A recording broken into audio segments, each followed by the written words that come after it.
This week, I'm going all in.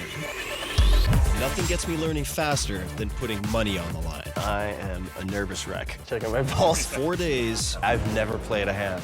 No experience. You're going to have to make me look very foolish here. And the world's best teachers. This is when my head explodes. I'm Tim Ferriss, best-selling author and human guinea pig. I'll show you how to make the impossible possible by bending the rules. I'll find the world's best teachers and push myself to the edge to deconstruct, decode, and demystify some of the world's toughest challenges in record time.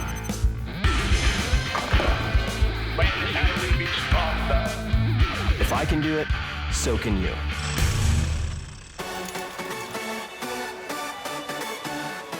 Lights, action, and gambling. This is Las Vegas. This week's experiment is poker. For some people, it's a game. For others, it's a science. And for some, it's a religion. For me, it's something I've tried to avoid my entire life. I have a general phobia of math, and I don't like gambling. But I want to see if it's possible to take what I perceive as a game of chance and turn it into a game of skill. At the end of the week, I'll go up against 3 accomplished poker players, and I'll hopefully be able to beat at least one. Hey, Tim. How are you? Nice to meet you finally. To get me up to speed, I'll be working with World Poker Tour champion Phil Gordon, who's taken home more than $3 million in tournament prize money and has written best-selling books on how to learn poker. I've never played a hand. All right, well, what we're going to basically work on is being a strategic investor, I like that phrasing. right? The point that he made was, I can't teach you to be lucky. I can teach you, however, to spot patterns, which then determines how you bet. Look at the games around us, right? The slot machines, the blackjack tables, the craps table, that's gambling. That's not the way that winning players approach poker. Winning players have a reason for putting chips into the pot, Yeah. and they know that when they put that $100 in, Yeah. they're going to get more than $100 back out on average. He doesn't view it as gambling because he's only investing when he has likelihood of a positive outcome, statistically. You have to be aggressive, and you have to be patient. I like that. We want to be very selective about the hands that we choose to play, but once we choose to play that hand, we're going to be very aggressive with it. In reality, if you play 100 hands of poker, you're going to be folding probably 70 of them, and that's difficult for people to do. Poker is a game of extreme volatility Yeah. and high variance. There are plenty of times that you're going to be 80% to win, Yeah. but that means that 20% of the time you're going to lose. So the question isn't, did I make money this hand? The question is, did I make the right decision? Because there are variables outside of your control. Any questions for me that will help you craft the approach that we take? I'd love to know if you're playing your own money. I want you to feel what it's like to have something at risk. Sure, I'll put my own money then. I think it will mean more to you. According to Phil, the way you'll make decisions, the way you'll behave when there's real dollars and cents on the line is very different. So once we get to the final challenge, I'll be betting $1,500 of my own money. All right, starting from 0, this is the hand ranking guide. Every poker hand is comprised of 5 cards, and those 5 cards determine if you win or lose. There are many different types of poker. I'll be playing Texas Hold'em, in which each player receives 2 cards that only he or she can see, and then 5 additional cards are dealt face up and shared by everyone. She bets 8. The best 5 cards out of the 7 available to each player comprise their poker hand, and the player with the best hand or the best bluff wins. The ranking system is based on probability. With the exception of having nothing, the most common hands are a pair, 2 pair, or 3 of a kind. After that comes a straight, which is having 5 cards in numerical order. 5 cards of the same suit, that's a flush. A pair plus a 3 of a kind together makes a full house. And 4 of a kind comes after that. Finally, you have the most valuable hand, which is a straight flush. And this is when my head explodes. Let's talk about the structure of a game. This is the dealer button. Whoever has this is determined to be the dealer. When you're sitting at a real table, there will be a real dealer. But this little dealer button is still important. It moves around the table clockwise, one person at a time. Clockwise from the person with the dealer button sits the small blind, and then next to that person is the big blind. These players provide an initial bet before receiving their cards. Essentially, it's seeding the pot a little bit and giving you something to play for. I see. And now there's a round of betting. Whoever is to the left of the big blind is the first to bet. You have basically 3 options when you're playing a poker table. You can fold, so you can basically give up, you're done, you're out. You can call, which means you match what's on the table, or you can raise. If all players fold except for one, then the round is over. Otherwise, you move on to the first 3 community cards. That's called the flop. After that, everyone has a chance to bet. Then, the dealer puts out a 4th card, called the turn, and there's another round of betting. Then comes the last card, the river, and you guessed it, another chance to bet. And so now you're going to make your best 5-card hand from all 7 cards. So what are your options right now? Fold or... Well, you would never fold right now. Not fold. Folding doesn't make any sense. I feel like my head is 3 feet underwater in details about poker. I have a feeling that learning how to play poker in real life will ruin my enjoyment of movie poker. The flop, the turn, the river, minimum bets, position on the table. That's a lot to cram into 4 days. I can't waste any of my hours. It's my second day at Caesar's Palace in Sin City, and poker pro Phil Gordon is cramming my brain with strategy in advance of my first game later tonight. Basically, when you put chips into the pot, here's what you should be thinking. What are the chances that I've got the best hand right now? Because that's essentially what we're doing. We're putting chips in the pot with the expectation that we have the best hand. Yeah. Phil is teaching me basic principles of hand selection. So pre-flop, do I discard my 2 cards or do I play them? Number 2, understanding positional strength. So at a table with multiple players, which positions relative to the dealer allow me to be very aggressive and which positions require me to be somewhat defensive. So let's say this is the dealer and here are you. So 1, 2, 3, 4, 5, 6, 7, 8 players left to act behind you. So when you're in this seat, you're playing out of position. And you know the more information you have, the better off you are, right? Watch this. So small blind, big blind. Fold, fold, fold, fold, fold, fold. Now it's just you, and you're going to be in position for the entire hand. This is what professional poker players call the office. This is where you're going to do all your work. You want to be last to act. You want few people left that can re-raise you, and you want to see what they're going to do before you have to put chips into the pot. Being in a good position provides you with an informational advantage, which allows you to be more selectively aggressive. I'll give you a chart that shows you what hands to play from each position, and I can show you what the best hands are. I think if I want to have a snowball's chance in hell this week, I need to focus on what percentage of my hands will be playable at specific positions around the table. And I have to get very good at the art and science of intimidation.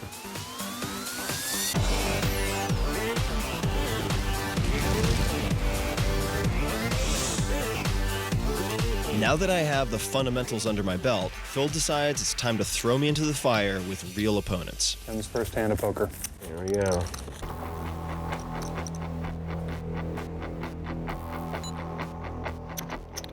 Jessica raises to 7.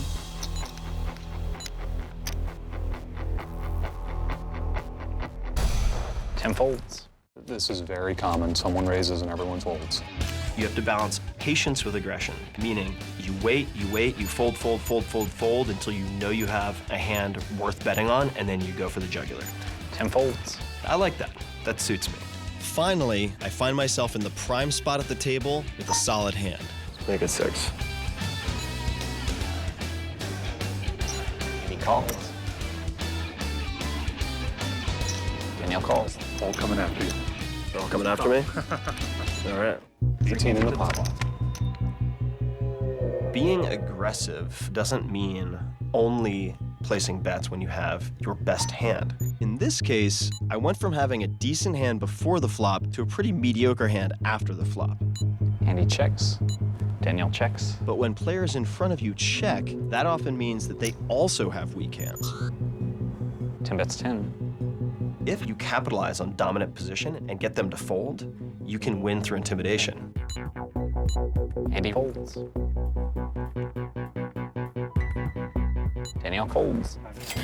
Just won your first pot. All right. Sweet. Thanks. Scared of you now. Yeah.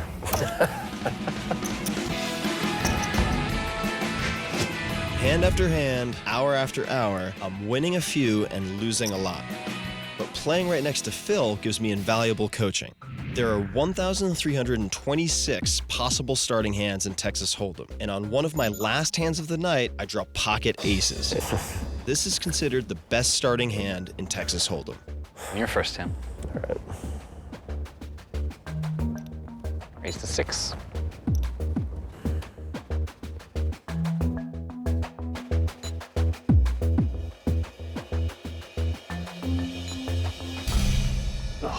That's a goof on my part. Pocket aces. No, I shouldn't have gone. Oh. Yeah. Probably. A small little tell here. Yeah. As it turns out, my poker face needs some serious work. Hold yourself, Ferriss. If I hadn't given away my hand, I could have pushed the pot size up and taken a lot home. The majority of the hands you won today, what you had was pre-flop aggression and good position. Yeah. And if you can just keep those things in mind, it makes the game so much easier.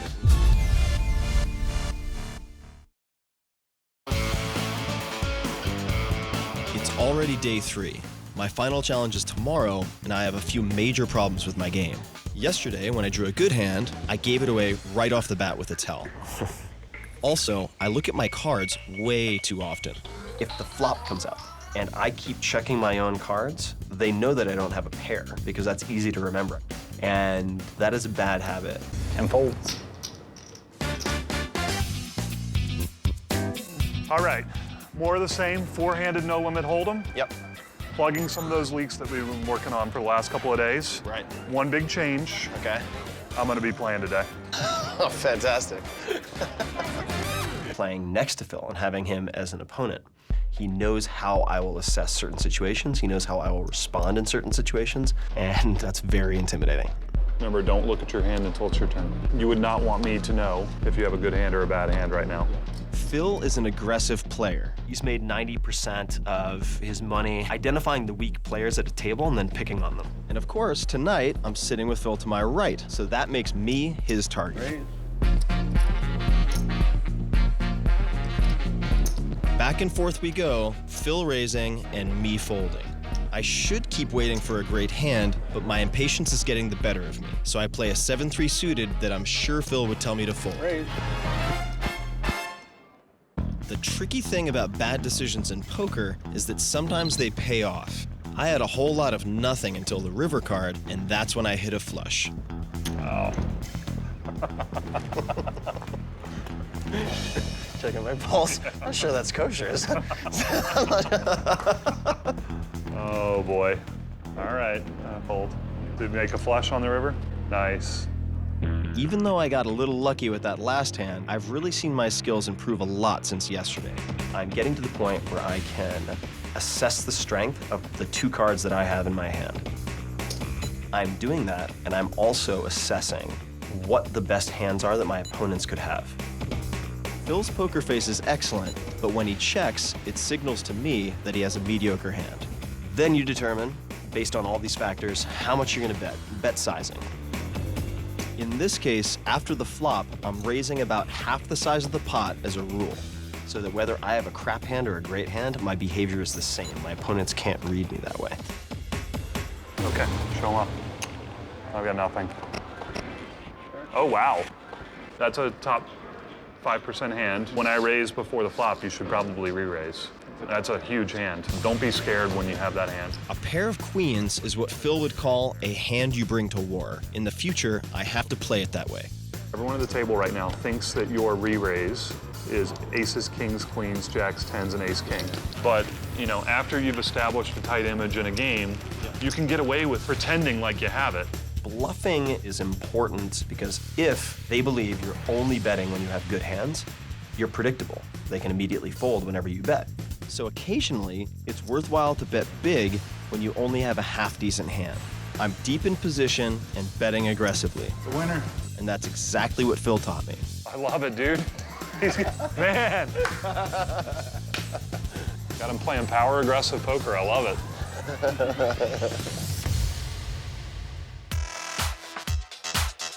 It's the last day of my poker experiment, which means tonight I'll be playing heads up, or one-on-one, against 2 pros and 1 semi-pro, with my own cash, 1,500 large, on the line. Fold. Playing against just one person requires some changes to strategy. The goal of heads up is to take all of your opponent's chips, so hand selection also depends on how many chips you and your opponent have in front of you. Fold. You can call there. It's close. Yeah. Let's try that again. Fold. The heads up play is really tough for me, and my brain feels like an Etch-a-Sketch. Fold. Re-raise. Great.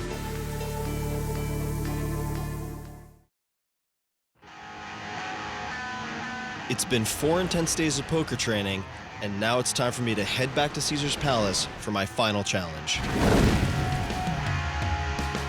I've got 3 heads-up matches for you. 1 semi-pro and 2 pros. It's not going to be easy, but you are well prepared. I have $500 of my own money at stake for each of these matches, Okay. so I could lose as much as $1,500. You got it. Selective aggression. With only 4 days of practice, I'm not delusional enough to think that I can beat all 3 of them. Match number 1, the gimme. We'll see. But if they're going to take my money, Good luck. I at least hope to make them work for it. I am a nervous wreck, but I'm just gonna follow my game plan. I'm not gonna try to deviate. I'm not gonna improvise. I'm not gonna get cute. Once again, that means a lot of folding. As soon as the flop comes down, that's where skill and experience will kick my ass. My job, therefore, is to make it really expensive for them to see the flop. I have to wait for the blinds to get bigger, which in this tournament happens every 10 minutes. That's when I can shift to aggressive short stack strategy and go all in before the flop, which will give me better odds of winning.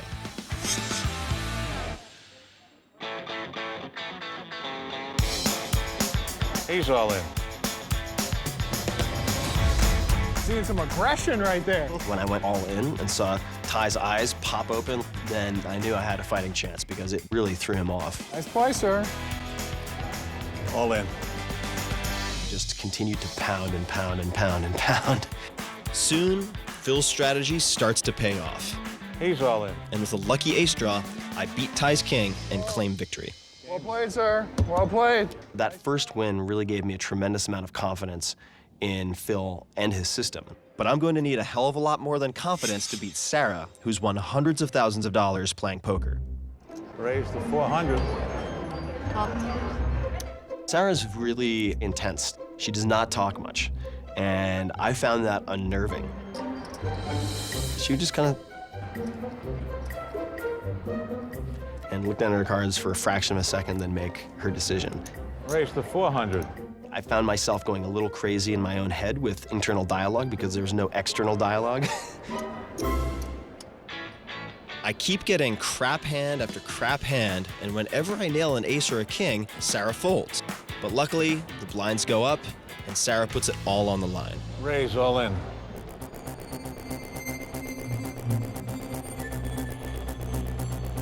Turn him up, please. I show Jack 9, and coincidentally, she shows Jack 8. Nice hand. The flop comes down, giving both of us a pair of 3s. Then on the turn, we each get a 2 pair with Jacks high. Then the river comes out, Wow. giving me a pair of 9s and the game. Good game. I never, in my wildest dreams, expected to beat Sarah. 2 out of 3? That's ridiculous. 3 out of 3 seems overly ambitious, but it won't stop me from trying. Raise to 400. According to Phil, Anders is the most dominant of the 3 players that I'll face today. He's razor sharp, and he has a lot of experience. In the first few rounds, a couple of lucky ace draws give me a slight lead in chip count. But then, on the 8th hand, he makes a big move. Now 3,300 total.